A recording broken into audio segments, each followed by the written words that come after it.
báyìí ni bàbá wa ikú bàbá yèyé aláàfin ṣe ní kí wọ́n fún imam Toliat Ayélára láyè Grand Chief Imam Ògbómọ̀ṣọ́ láyè láti sọ̀rọ̀ níbi ìwé láwàní fún Grand Chief Imam Ọ̀yọ́ imam wa Bilal Akínọlá tí wọ́n sọ̀rọ̀ kí wọ́n fún wọn láyè. Ẹ jẹ́ ká gbọ́ ní wìrì lẹ́nu Grand Chief Imam Ògbómọ̀ṣọ́ imam wa Ayélára, ẹ jẹ́ ká gbọ́ nǹkan tó ń sọ. Ikú bàbá yèyé wọ́n ní bàbá wa ìmáàmù Ògbómọ̀ṣọ́ láàrin ìṣẹ́jú bíi márùn-ún ẹ̀ṣẹ̀ falyatafaddal mashkura àtúnlọ abẹ́ tẹ́ǹtì ń bọ̀ báyà ti dáhùn.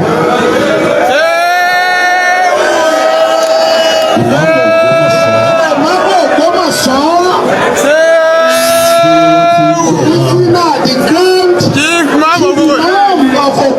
original one. Dr. Yunus Toliat Ayélára wa.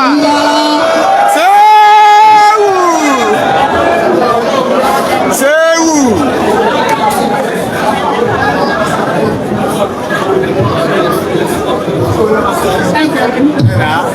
Ọlọ́run dàkún màtá náà dánwò. Sàtì àdàkùn màtá tí ìbànújẹ́. Aláàfin látòkè délẹ̀ ọ̀lẹ́dẹ̀ wá ìwọ lálágbára. Ọlọ́run dàkún màtá náà dánwò. Sàtì àdàkùn màtá tí ìbànújẹ́. Fáyà láàfin látòkè délẹ̀ ọ̀lẹ́ni wá ìwọ lálágbára. Àdèlé ayé làbàṣà máa ń bẹ̀. Gbọ̀ngàn ayé la ó fi sí.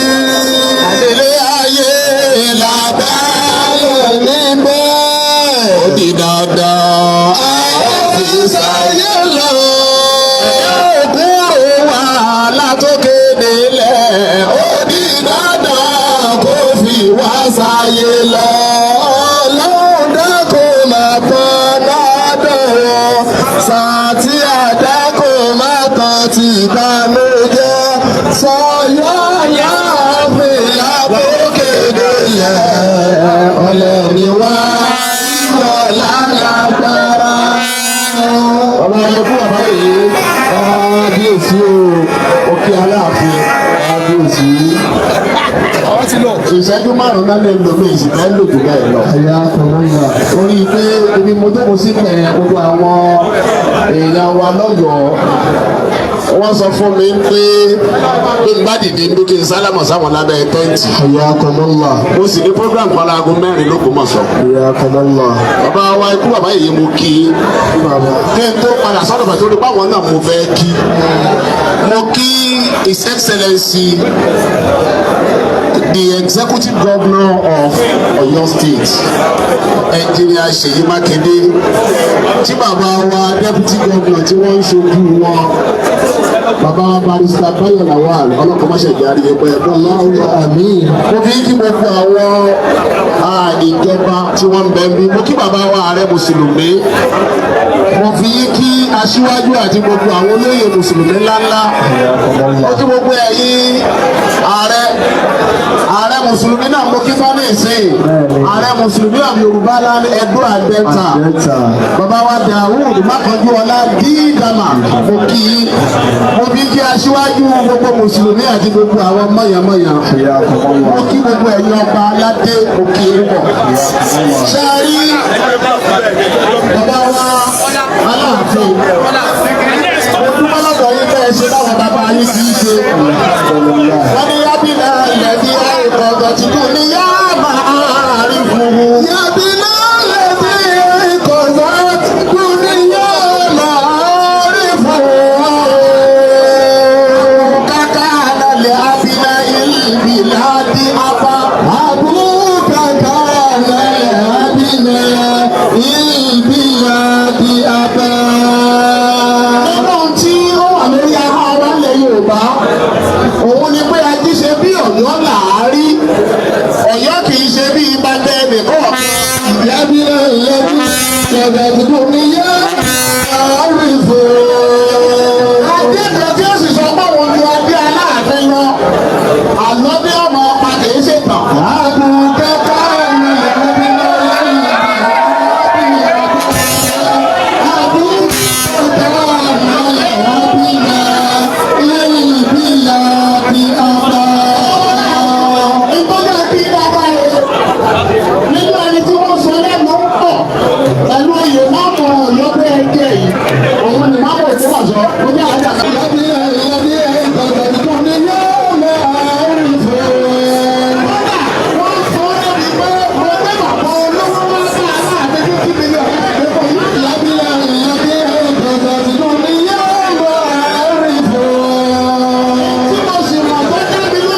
fún ọ.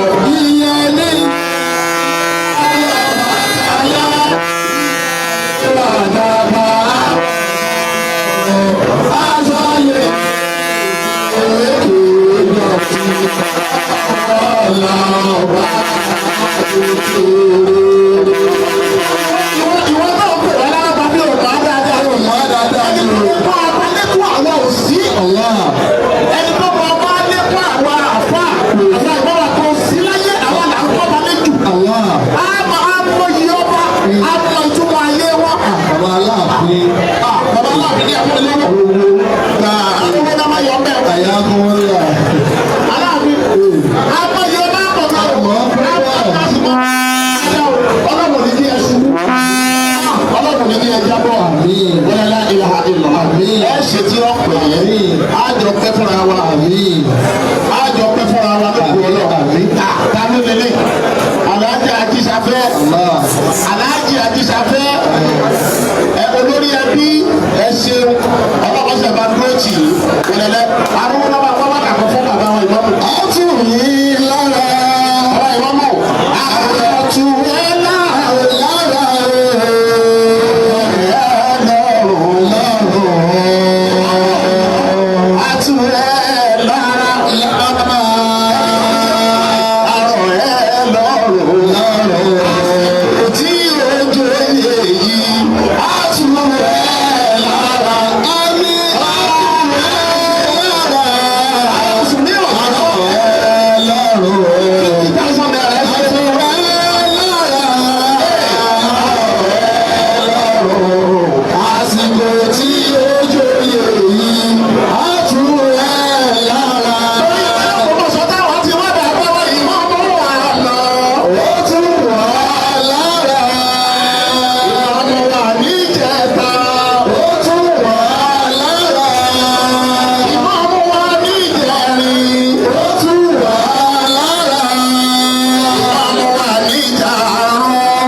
Ayọ̀adé Mọ̀túnráyọ̀ Èjìdé. Kí ló dé tí mò ń fi pariwo ẹ̀ káàkiri? Ẹ̀yin náà máa fẹ́ pápá lù lẹ́kọ̀ọ́ máa sọ. Àwọn àsìkò kan wà gbogbo player tó fíìdì. 11 players náà kọ́ lọ. Gbogbo pátápátá àrí player kankan máa ń Èjìdé nìkan fíìdì. Èjìdé wá ń defend. Òun ni goalkeeper. Òun ni midfielder. Òun ni striker. Aláàfin. Lo and behold, ẹnìkan kò sí score. Èjìdé nìkan wá ń dá score. Nígbà tó wá di pé Èjìdé wí ni ó nìkan. Àwọn mìíràn wá ń wọlé padà pé ẹjọ́ ẹwọ́n jà ní Èjìdé nìkan dà. Torí bẹ́ẹ̀, ariwo tí mò ń pa lórí ọ̀rọ̀ Èjìdé ń tọ́fà lọ. Ẹ̀yin náà wà á péré. Èjìdé ọlọ́wọ́ ní kí ẹ ṣubú. Ẹ̀ ní wálẹ̀. Ẹ̀ ní wálẹ̀. Wala la hawla wala quwwata. Ní ìsìn báyìí ó ti jẹ́ subhana rabbika. Ní ìsìn báyìí ẹjẹ́ ṣe kábíyèsí fún bàbá wa Aláàfin o. Kábíyèsí kú bàbá yìí. Èyí tí mo fẹ́ sọ fún gbogbo ayé. Kàtẹ́tì. Ó ní bí bàbá wa tẹ́ ẹ bá bí wá pé kí ni bàbá wa Aláàfin ń ṣe. Kábíyèsí. Wọ́n ń gbọ́ àwọn ọmọ kéékèèké náà dáadáa. Ikú bàbá yèyé.